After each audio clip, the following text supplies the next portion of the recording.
ubu ikintu cyitwa ibitotsi kiratwisha ibitotsi kandi reka binatwice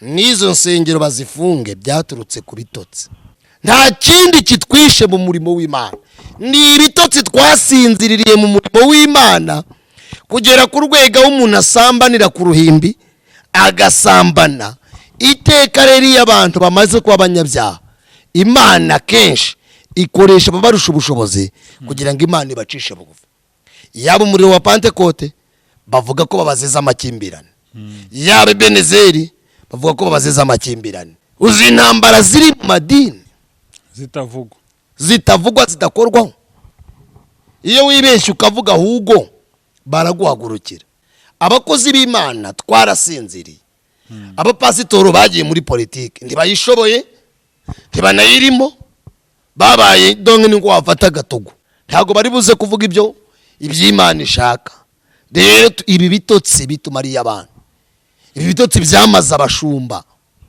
kugera ku rwego umushumba ayobora itorero atiyiriza atanihana bitumarira abahanuzi none rigeze kuba kuri YouTube none byarabamaze urumva umushari niwe mushari rero ugeze mu banyesengero twarabihanuye tubwira abantu ngo nibihane tubwira abantu ngo nibezwe ibyo ntago ari ibintu ugomba kwirata ko wanuye bigasora ko insengero bazifunga ahubwo byakababaje Imana byanakatubabaje ariko kubera ko abashumba barangaye uzarebe space ziterana Brian Jihadi Eminyawe Godfather na nani na ndamwibagiye wa undi wo kuri Instagram Dekati si pusi ye voilà Dekati asigaye yicara kuba pastor ahubwo abahanga ibyo barabazatureke dusubire kuri ya ngoma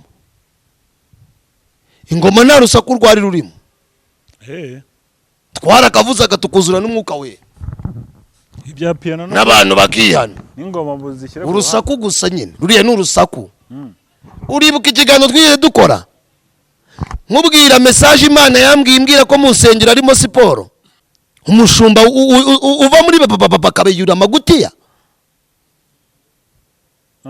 amagutiya kayabayiyura umuntu umara gusirimba yarangiza agafungura lisani n'ibifungo bitatu bifatanyije agakuramo bogisa ya mbere agakuramo n'iya kabiri atari kuyikuramo ku gitanda cy'umugore we sengero zimwe zari zisigaye zirimo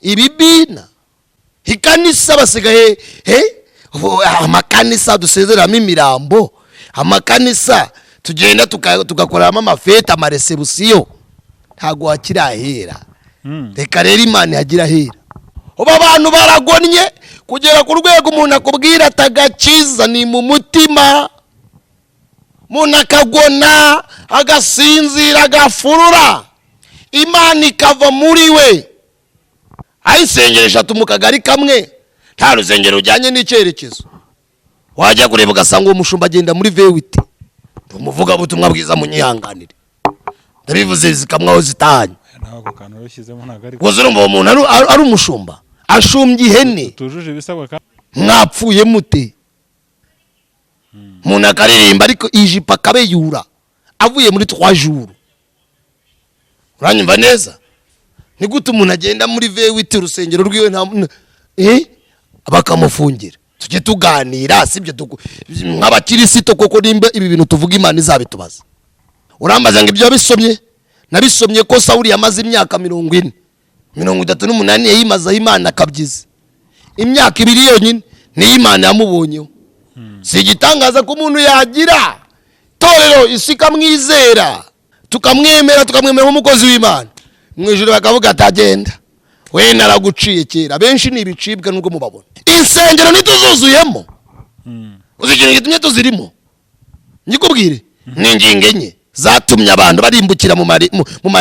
nimumfashe dushimire aba bahanga Relax Life Center. muri uru rugo n'uwazahaye hava ari injege, bamukorera isuzuma rusange bakareba imikorere y'umubiri, maze abazahajwe na amibe, igifu, umwijima, indwara z'ubuhumekero, ibibazo byo kutuzuza inshingano z'abashakanye, indwara z'imitsi n'izindi, bakazibamururaho bakoresheje inyongeramirire n'ubundi buhanga nka reflexology massage yongera ubwirinzi bw'umubiri ikarinda na stress. bagukorera imbonerahamwe y'imirire ijyanye n'ikibazo ufite, maze mbere yo kugusezerera ukongera ugakorerwa isuzumwa rusange kugira ngo utahe ntacyo utaka. uvuye kuri gare ya Kimironko utaragera ku rusengero rwa Foursquare Gospel Church, urabona icyapa cy'ikigo Relax Life Center. telefone ni 0788 iyi nimero iri no kuri WhatsApp. Yes, reka nanjye ngusuhuza wadukurikiye ku Isezerano TV. Ni byagiciro gakomeye cyane kubugarutse kwa natwe umwanya nk'uyu nguyu. Reka ngushimire aho waba udukurikiye uherere hose. Ushobora kudukurikira hano mu Rwanda cyangwa usanze y'igihugu cy'u Rwanda. Amore ya Nyagasani abane nawe kuri kamera.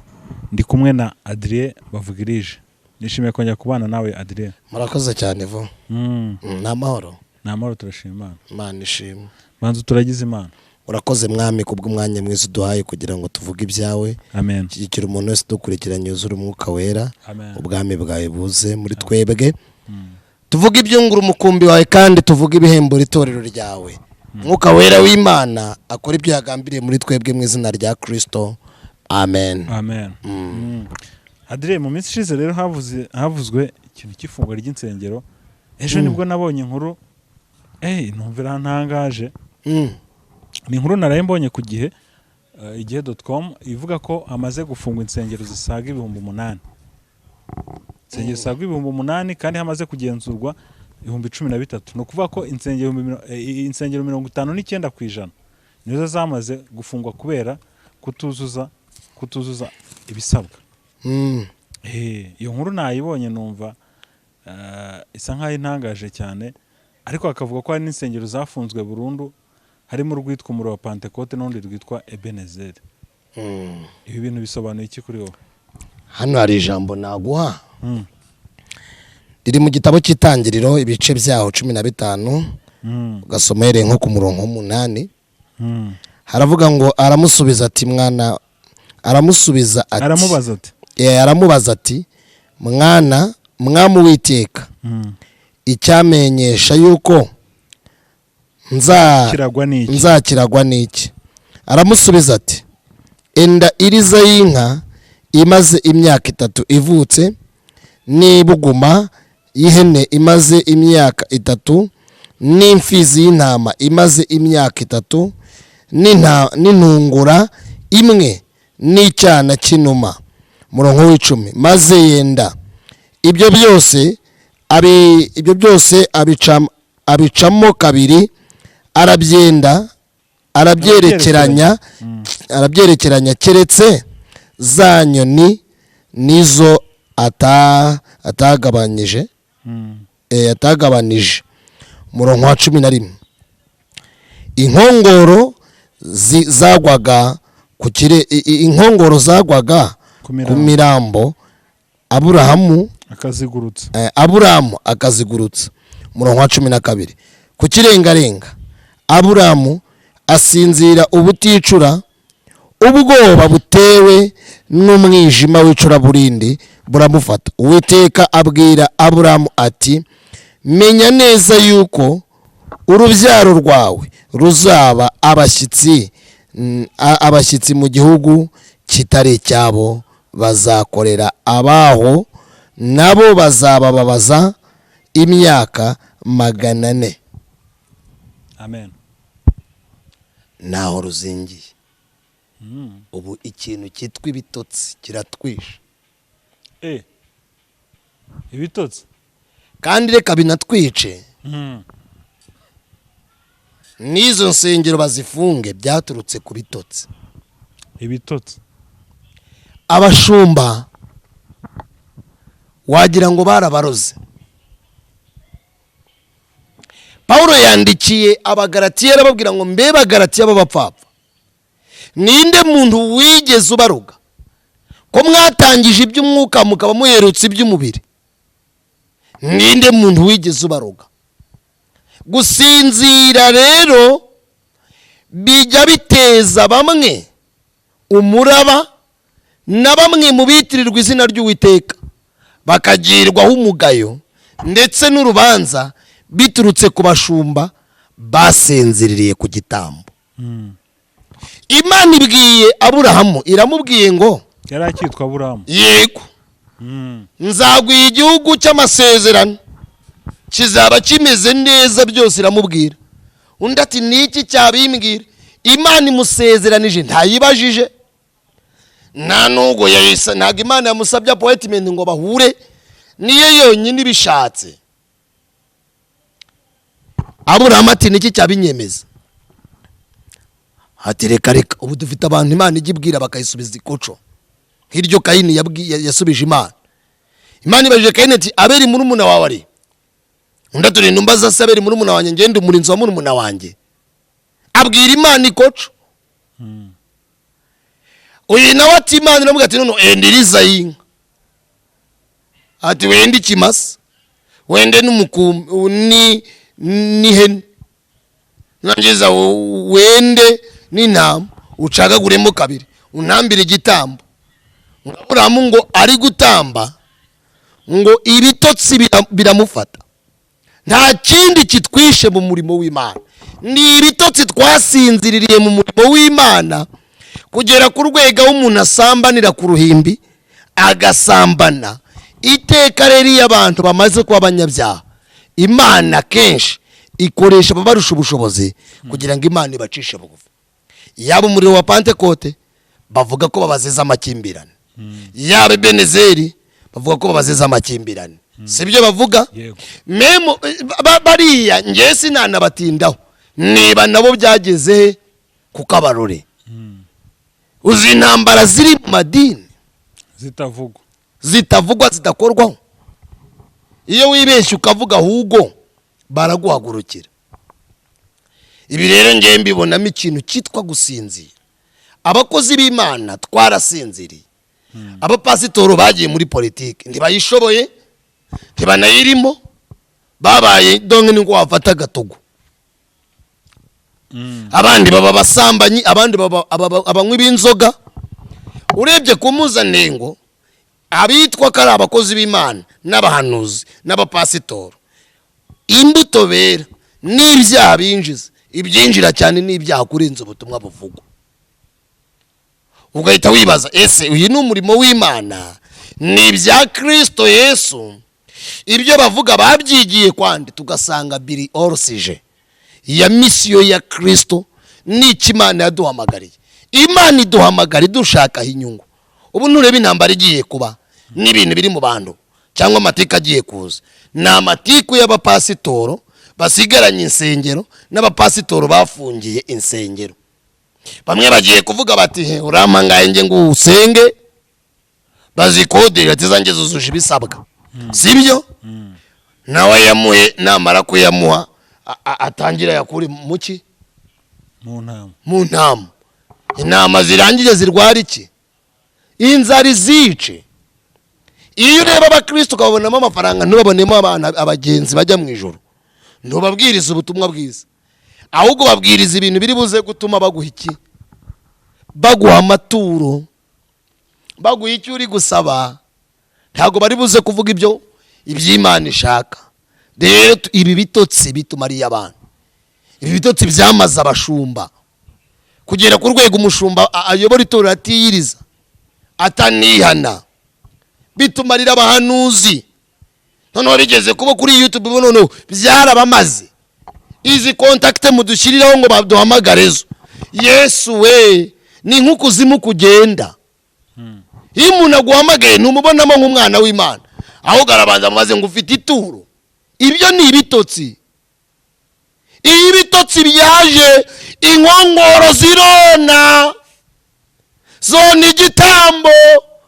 Kandi guhembwa kwa Aburahamu no kugira ngo Aburahamu ahembwe biraturuka mu kuba yagurukije ikinkongoro, none arasinziriye. Rero reka turebe hagati yo gusinzira, urugendo rwo gusinzira, turebe n'ikigiye kuba mu bitotsi. Nta kindi Imana iramuyisezerana mubwire ngo urubyaro rwawe ruzaba abashyitsi n'abimukira mu gihugu cy'ayandi mahanga, bazamaraho imyaka 400, imyaka 400.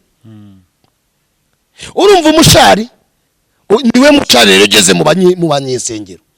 Twarabihanuye tubwira abantu ngo nibihane, tubwira abantu ngo nibezwe. Ibyo ntago ari ibintu ugomba kwirata ko wanuye bigasora k'insengero bazifunga, ahubwo byakababaje Imana, byanakatubabaje. Ariko kubera ko abashumba barangaye, tujye tubyemeranwaho natwe turirwa izina ry'Imana. Uzarebe space ziterana, Briane, Jihadi, Eminyawe, Godfather na nani na ndamwibagiwe wa undi wo kuri Instagram, Dekati si pusi. Ye voilà, Dekati asigaye yicara kuba pastor na Brian. None se tujye tuganira wakigira dodo bakabura gusoroma. Umuntu yigize office bagomba kumugendana. Ni twebwe twitanze mu banyamahanga, bamwe muri twebwe twitanze mu batakebwe. None rero ingororano nabindi, kandi niyi minwa yacu abantu bica bavuga ngo yewe ngo baduhote, leta ntago ihohotera abantu, ikora ibijyanye ngo n'itegeko ga. None uraje gusinzira kwa bamwe mu bashumba gutumye abandi bashumba bari mu muhamagaro batarazamuka. Badiriyani bari bagiye ngo bazashinga ngo bya bindi ndaratse kuvuga, batwubikiye imbe. Ubu kujya gufungura urutorero ntago bikunda mu Rwanda, biragoye, birasaba ngo ufite iki kiri guvida hano hanini nk'ahantu turi nyine. Ubundi ugashyiramo sound proof bya bindi si yose ushaka, bana bya bindi byo kuvuga ngo ahubwo abahanga ibyo bazatureke dusubire kuri ya ngoma. Ingoma nta rusaku rwari rurimo, twarakavuzaga tukuzura n'umwuka we, ibya piano n'abantu bakihana n'ingoma buzishyira urusaku gusa nyine. Ruriya ni urusaku. Uribuka ikiganiro twiye dukora nkubwira message Imana yambwiye imbwira ko mu nsengero arimo siporo, uramba ngira ngo ubona basirimba, nkakubwira ngo ruriya Imana irubona nk'urusaku. Urambaza ngira ubona nk'urusaku gute, nkagusubiza ngo impamvu Imana irubona nk'urusaku nuko biriga watera warazanye abanyabyaha bakabura. Nawe uzabirebe shekore ya mando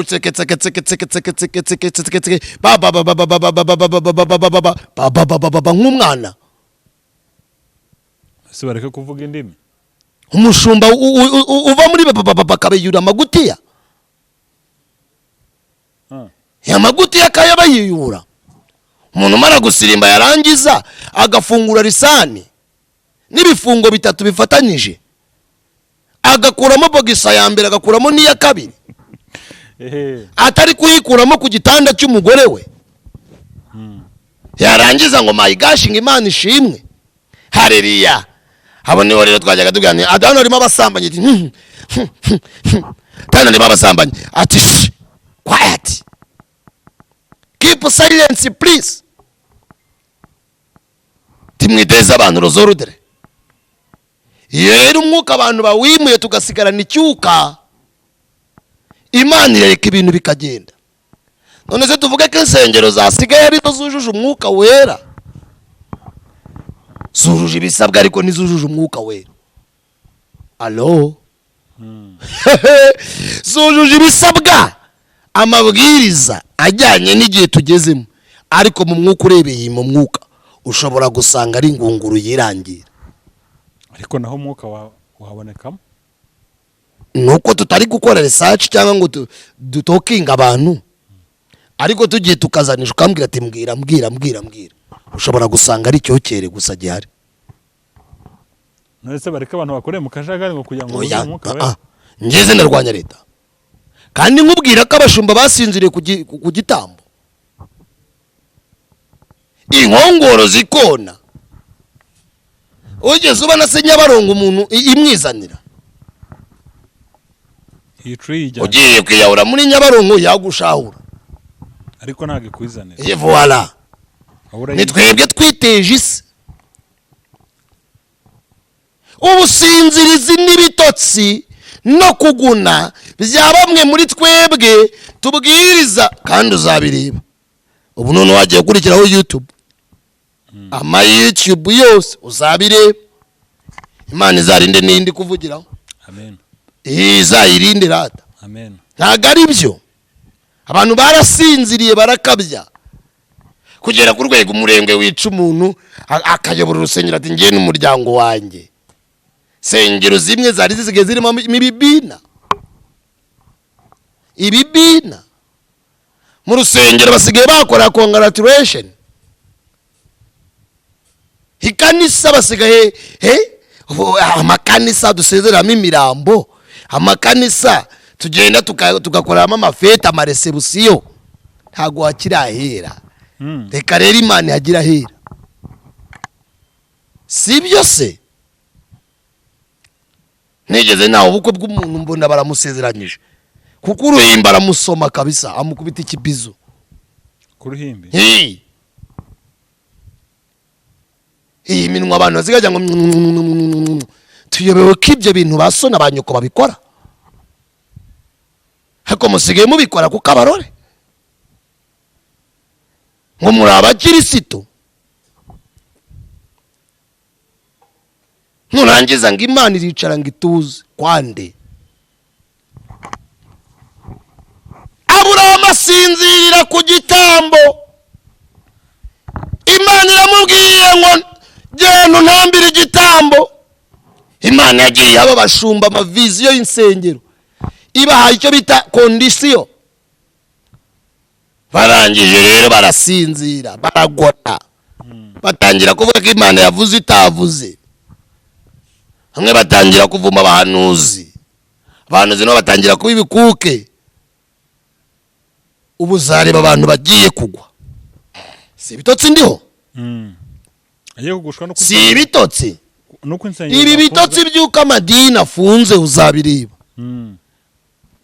Baraguye ntago bazagushwa nuko insengero zivunze.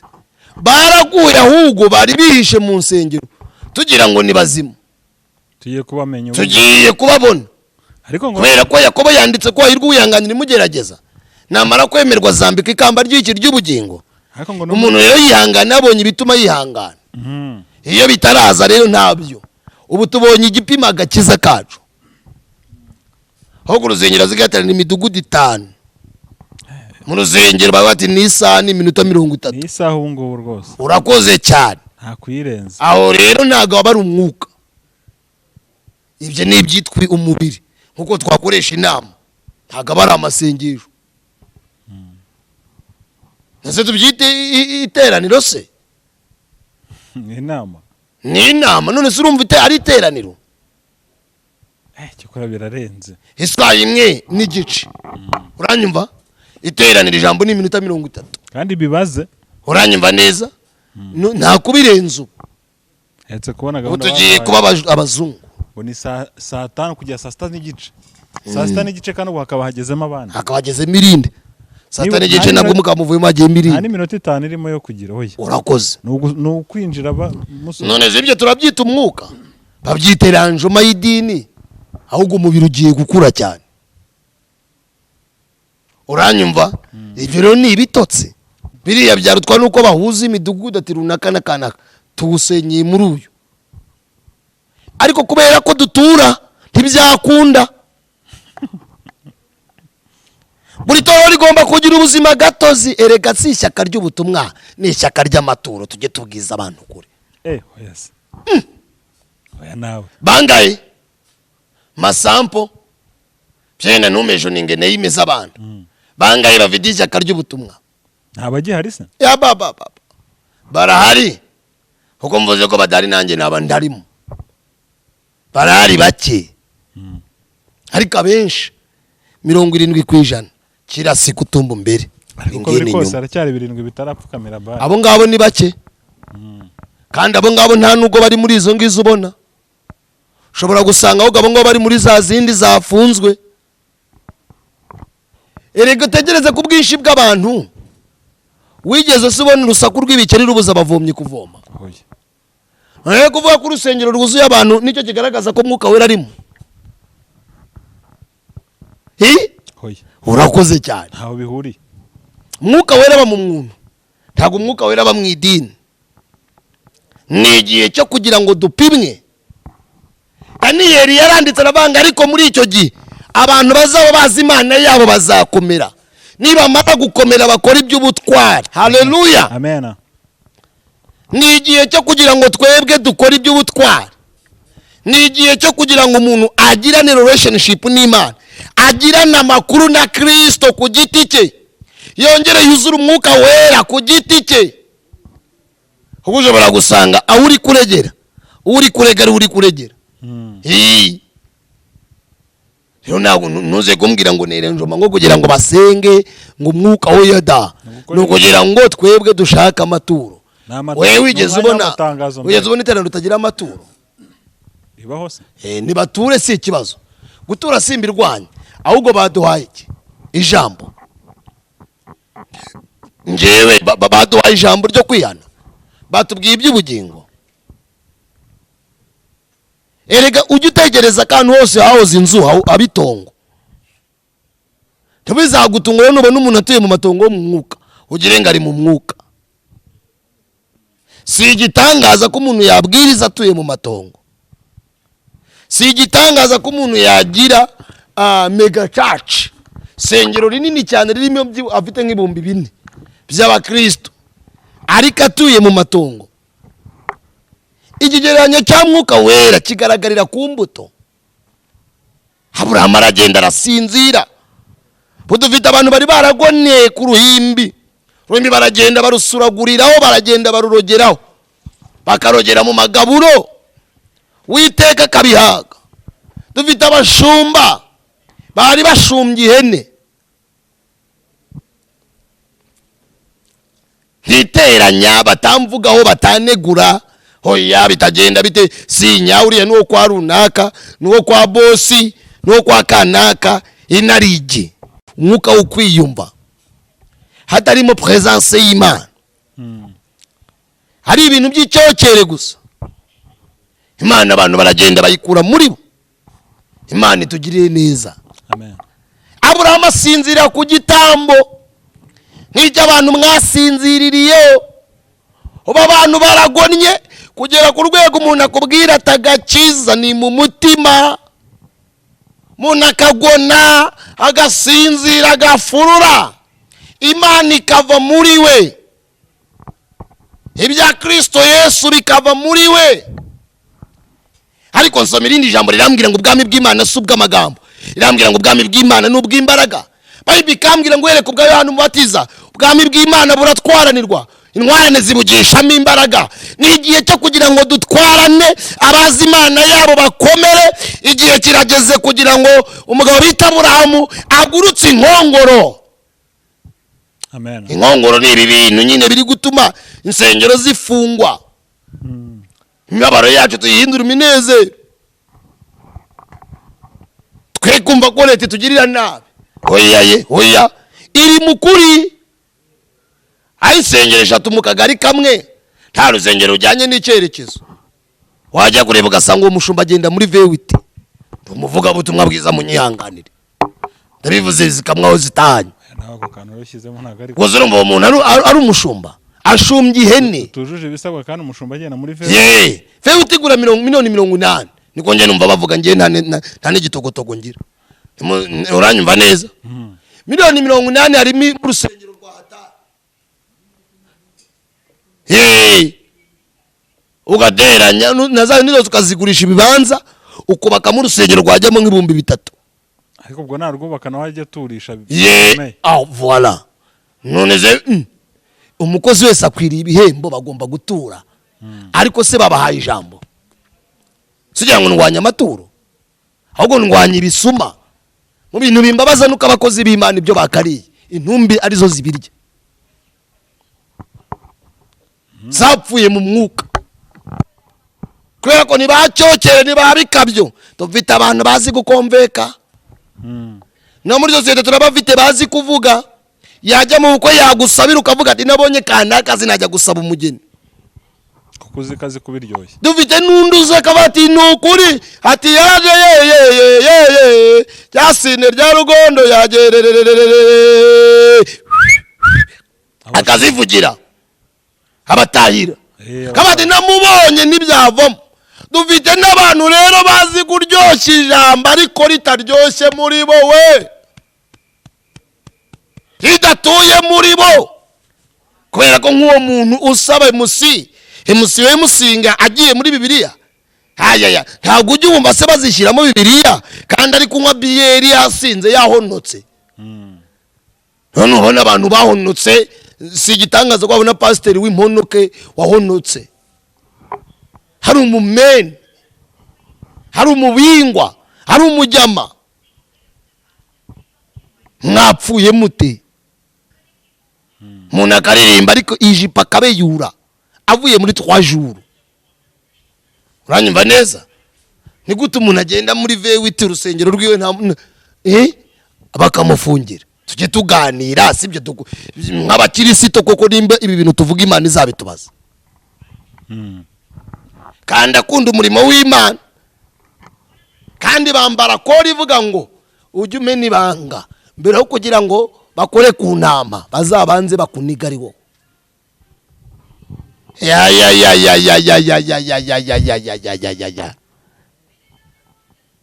hari ibintu nubona ibintu bikorwa, hari ibintu bitera Imana gukora, hari ibihagurutsa Imana igakora.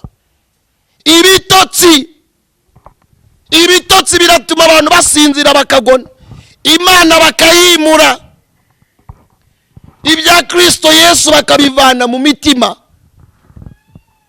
ijambo ry'Imana rikava muri bo, bagazigarana amategeko nkamwe Paulo yari afite ati ngewe kamemu ndi umunyedini nitwa Sauli. dufite abantu ubu ngubu ababingo bafite amadiplome bapirase bakagura, kandi bazihabwa nande n'abapasitoro bagenzi babo ngo bafite amashuri. ngaho mva uwo murimo w'Imana, umva n'iryo juru yewe avazari narekera usingira icyangombwa nkabwiriza gusa. ugakorera Yesu udafite icyangombwa? ngakorera hehe? yanyangaje ikambeshaho. haguzi kurya ibyo utaruhiye. aba yatanze ubutunzi se. umuntu akavanga afite ngo masters muri theology, yaragiye ku ishuri mu kwezi kumwe konyene bagira ngo ajijishe inteko. aho kwiga murabizi niza amategeko y'umuhanda ngeweho gato n'ibindi nashatse kuvuga. kibuno cyarandyaga ngahaguruka nkajya kunyara izo nafite. warangiza ngo ndiko mutumishi wa Mungu. mutumishi wa Mungu se barabivuga ko babikora? ibyo niko tutari bwemera. ibintu bya mwuka rega bitandukanye n'iby'umubiri. twebwe iyo tugurisha amabati abantu hariya tugira amabati, abacuruza amabati niko mvuga, tukamamaza kuri YouTube ahubwo bazajya bagubamamariza. ukamamaza ukaba ko babigira ku biciro byiza bihendutse, hano ukaba ibintu byiza. ariko ibya Yesu twebwe tubyamamaza guteze? mugende mu misozi mubabwire ibya Yesu maze nabo bakizwe bekugwa mu. hari guranyagira yanga ngo mfite Imana iyi niyi, mfite Imana. uri kwiyeha imisozi ntayo ugira, genda uranayigiza aka kanya ariko ntayo kigira. reka da evode se yabamaze iki? akamaro kawe nuko umuntu yagwamaga ngo ndangira umuntu w'Imana wizeye kavuga ati runaka ari mu mwuka w'Imana. noneho uwo muntu yazaza kwa kanaka yabona Imana akavuga ati uyu muntu ari mu mwuka w'Imana. erega nibyo tuvuga abantu baradutahura abo turi bo. yego nimbarinda abantu rero nabo kubera ko amatwi yabo, maskiyo yabo n'amaso yabo dufite ikibazo cy'ibinuri, kubera ibibazo byinshi bitwuzuyeho n'agahinda. turi banyamugirya nini, abandi turi banyamugiyo bigiye cyokere. Aburahamu arasinzira aragona, inkongoro zijya ku gitambo. nk'abiki gihe cya none bigurukije itegeko ry'Imana n'ijambo ry'Imana. None bamwe Imana yarabaciye, hari n'abandi yaciye bahagaze. Urambaza ngo ibyo bisomye? Nabisomye ko Sawuli yamaze imyaka 40, 38 yayimaze Imana akabyiza. Imyaka 2 yonyine ni Imana yamubonyeho. Si igitangaza ko umuntu yagira torero isi kamwizera, yego tukamwemera nk'umukozi w'Imana, mu ijuru bakavuga atagenda we naraguciye kera. Benshi ni ibicibwa nubwo mubabona, kubera ko ntago batinya Imana. Bubatse igitinyiro mu bantu. Nushaka kumbaza uzambwire nkubwire impamvu. Imara yagiye mu Burundi iraririmba bayihemba imodoka, niko numvise babivuga. Ngo barangije barayibarya, iraririmba ati nimba utaravuzwe si ibicuma bagucaga, ahubwo nibanga bakugiriye kugira ngo barebe ko wakiyana. Rero amafaranga natanga icyubahiro, atanga igitinyiro. Hari abantu twanga kuvuga ko ataruko tububashye evo, nukuri kose aruko dutinye. Ko dutinye ibyo batugira nuko batugira, ariko suka ibyo bakora bidateye isoni nye, suka ibyo bakora tutabivuga, suko tutazi abagikuzimu, suko tutazi abafite imyuka yo guha abantu bakagwa ari ibipiratana, ariko sibyo wabivuga.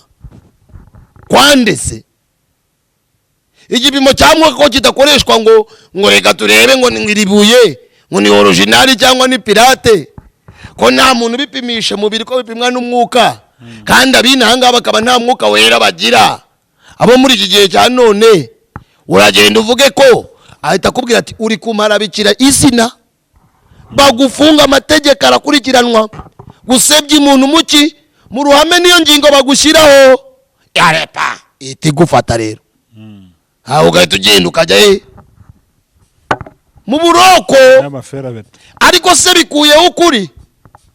Haleluya, amen. Bikuyeho ukuri se, ukuri guca muziko ntiguje, ukuri guca muziko kugashya. Uzabiyakana zaza mbwire kuri se kurashya. Baba kurashya cyo kudakora ntago gukongoka. Iyo kuba kudashya Yosefu ntago aba yaragiye muri gereza, ariko cyaramufashe ikinyoma. Ati ngiyi yamfashe, ati dara n'ikanzu. Ariko umutima muka Potifari wamubwira ukuri, kamubwira turabeshera umuntu w'Imana, ariko kuko yari afite ibihamya. Ngira icyigisho kivanga urubanza rufite ibihamya n'Uwiteka ujya uruburana. Uko muka Potifari yari afite ibihamya by'ikanzu bigaragaza ko bigaragaza ko Yosefu yasambanye, yamufashe ku ngufu, baragenda baramufunga. Helasa fobe nosti foradra, baramufunga, aragenda ajya muri gereza. Kwa kuri kutajya gukongoka, kuza kwigaranzura ikinyoma, ariko hari hacigiye kingana ikizi. Byenda wazabura nugatsinda, Imana igakubura nayo ko wagezemo. Ubu tugeze muri cya gitorero rigiye gukorera mu butayu. Mu butayu ntago yandi basengera tansiyo. Mu butayu ni mwisi tugiye gukakara. Aho umuntu agiye, Bibiliya yavuze ngo dore bazajagira ijambo ry'Imana, bazaribura, bazazerezwa mu masinagogi baribure. Ntibiri kuba. Insengero ntituzuzuyemo. Uzi ikintu gitumye tuzirimo? Nyikubwire, ni ingingo enye. Ingingo ya mbere ni umubatizo, abana bacu bazabona babatirizwa. Ingingo ya kabiri nidupfa tuzabona abaduherekeza. Ingingo ya gatatu nidushyingirwa tuzabona abadushyingira. Ingingo ya kane tujye kwigabura. Ngizo gereza abantu bafungiyemo enye zidini zatumye abantu barimbukira mu madini. Kujya mu idini, banga kuba abakirisito, banga kwihana, abandi banga gukizwa. Baravuga ati tuzajya dusambana, ariko kugira ngo nimbe nzabona banshingura ngomba kugira aderesi. Ariko imitima yabo irababwira ati ariko nubwo urimo uribande. Sawa, ati ndibande, ariko nimva bazanshingura. Izo ni gereza. Ukuzimu kune uranyumva neza? Ibyo rero turabizi, ariko si byo ngibyo birapimwa. Umusaruro kwa Yesu ugaragariye abanyabyaha bihana, umusaruro mwisi ugaragariye abantu batuye icya 10 n'amaturo menshi. Nibwo tuvuga itorero ryagutse, abantu bahembutse mu mwuka. Kandi Bible irambwira ngo mushaka ubwami bw'Imana no gukiranuka, ibindi ni inyongera. Abiki gihe rero basigaye bashaka inyongera, ubwami bw'Imana no gukiranuka bazabishaka nyuma. Sibyo ntubibabwire. Abuza abashumba bazaho baseni banga, wakiriye abapasitoro bangahe se hano? Nanjye bwanjye sindagusura. Ariko buriya bayitanga nk'ijya 10 cya miliyoni cyangwa cya 300 ku kwezi, umwana narwara ibicurano rebe ko pastor atagera ku mugoroba. Sitwe bakunda icyo tubazanira.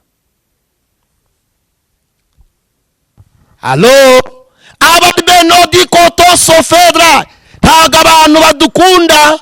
Mbwira nkubwira akantu ariko nakubwira umenda yenze. Oya katubwira. Abantu bakunda season duhagazemo, ntago badukunda. Bakunda uko duhagaze. Bakunda ibihembwe duhagazemo nicyo tubazanira. Uzagerageza bikore nka 3 tangi nka 300 cyangwa ugiye mu rusengero witange hadi ndatanga miliyoni kubw'umurimo w'Imana. Uzakuvuga uzambwire. Noneho urakora ku mukiristo utura wowe. Uwo niwe mukiranutsi mu idini. Ajaka abacuruza ibirayi abagavure. Ku rusengero turamu ubudiyakoni maze ndebe.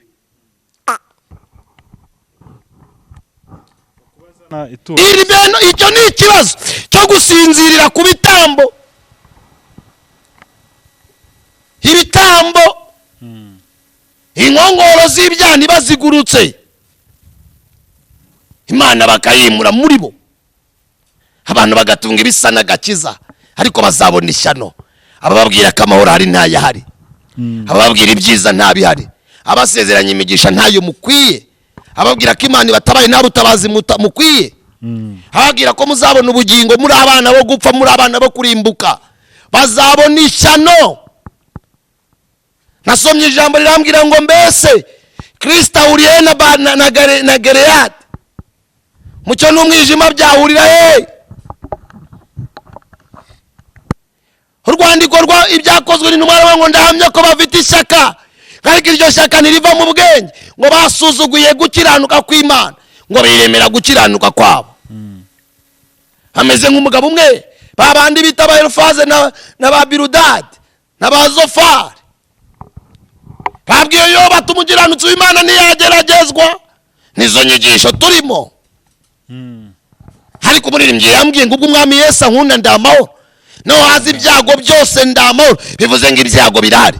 Undi yambwiye ngo reka gutinya ibizakubaho. Muri Kristo bibaho ko umuntu yayikorera agatanga kubakira abana amazu, agapfa atabonye urubyaro, ariko akazabona ubugingo. Mwisezeranya abana abahanuzi mwahanuye abana mukabwira abantu ngo Imana bahaye abana, ntaya bibabwiye.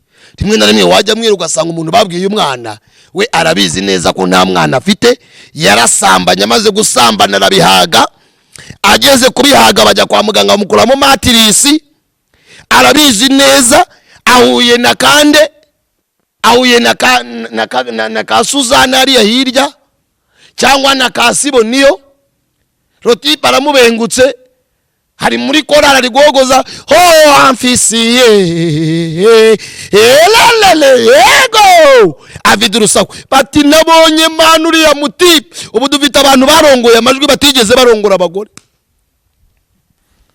dufite abandi barongoye ibibuna akavuga ati ngewe Mana bebi nazo nabonye iriya size mamen, aturiya muntu ufite nyashi, ubu ni nyashi na nyashi, atudafite nyashi ntacyo twavugana Mana. Umukobwa gasara akavuga ati ngewe ngomba gushaka umuntu ufite agaseka kagira posete cyangwa dufite body.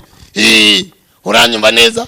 Wagera mu rugo ukasanga warongoye nyashi, nyashi gakubera nyashi, kandi biva muri nyashi murabizi. Reba nk'abariya batipe bakoze sajari, ugiye rero ukarongora nka ntuza nashatse kuvuga, yaragiye mu nda baramupoza, baramuposa neza we, ariko mbega isi we, karabaye alolo muraho neza gusinzira. Baramuposa mu nda rero n'ikibuno bagiteye ajya kuri size, ariko sha isi yarashize. Siyanse mwiga mushyiremo no kubaha Imana. Nawe arangije ati haleluya, unda hameze uranyumva neza, hameze nk'ayivu bata mabuno ndabona ameze nk'ay'igitunguru we, n'ay'igitunguru koko ntago ameze nk'ay'abantu. Afite mu nda ameze nk'ivubi koko, ntago afite mu nda ameze nk'abantu. Ugeze rero ati Mana duhereza urubyaro, ati haleluya. Uye n'umuhanuzi w'ikibuno nawe wapfuye, ati wiwi, ati izo mene Dubai, ati wi, ati rabiwi, ati bani bahaye abana. Igwa mwana iki wa mupagandi we, yebeye ko akwemo matirisi, ariko arababyara batazifite matirisi barazikuyemo ari abakobwa. Cuku ica kwande ibyo nabyo nzi, muganga yarabikubwiye ko bibaho. Narisi ko harabajya baduhamya ko babyaye barazikuwemo. Cyo reka abatekinisi, ibyo ni muganga wabikubwiye. Tuzi ko twebwe umuntu abyara afite matirisi, nibyo twize na nibyo abantu tuzi. Ariko nyine ngo ibyo nibyo abantu Imana ifite iguteramo indi matirisi, warasambanye bakagukuramo intuza. Ngira ngo wabyara kubera kari, ngira ngo nayibyaye n'Imana yabibikoze. Nyine biba ari yabibikoze kubera ko umuntu yayikiranukiye bakayimukuramo, bayikuyemo matirisi kubera uburwayi, ntabyo yakoze. Naho wagiye bakamukoresha sajari, ikibuno kikaza ngo ni nyaje, ariko abo bahungu muri kurongora nyaje, sha nyaje ziraje zibemeze kabisa. Nabwiye urubyiruko naga ntimwebwe uba bakobwa barasaze bo muri iyo generation muri iyi minsi, ati twebwe turashaka ati abahungu bafite ikofi, kereka nimujya gusezerana n'amabanki, banki nizo zitayabura. Ariko urubyiruko muri mu kigero kimwe barakennye, muzarwubakana muzahanga udushya. Umwana w'umukobwa afite telefone ya iPhone ya $2,000,000 sha, ngewe nayibumbi 500 ngira. Ese niba umwana yarakoze akaba afite amafaranga, ariko aya mafaranga bayahabwa na base nyine, none ze sibasoba yaba base nyine base b'Ikigali. None baba.com ba daddy. Hakanira sugar daddy, hakanira sugar mami. Billy Graham yaravuze ngo wanyimika nkaba umwami w'ishyanga ringana na Amerika, ariko nkaba imbata y'icyasi namukunda. Niyeguriye Yesu mukiza wanjye, sinyita ko biri mu isi Yesu araryoshye. Urakoze mwami Yesu, uri mwiza waberetse rero amagare, wanayibereye amavarashi. Kubw'ibyo tuvuze biherekeze kandi beregereje ubushake bwawe. Mwuka wera hembura abantu, izi nyigisho bazihembukiremo bakire, abakomerejwe n'abantu z'ibibuno, abakomerejwe n'abashumba bapfuye mu mwuka. Mwami we, abafite amatwi y'ibihura tumva, buri wese muye kumva kandi muye kwihana. Mwuka wera hembura umukumbi wawe mu izina rya Yesu, amen. Ibiganiro byacu byanakagaruka. Shalom.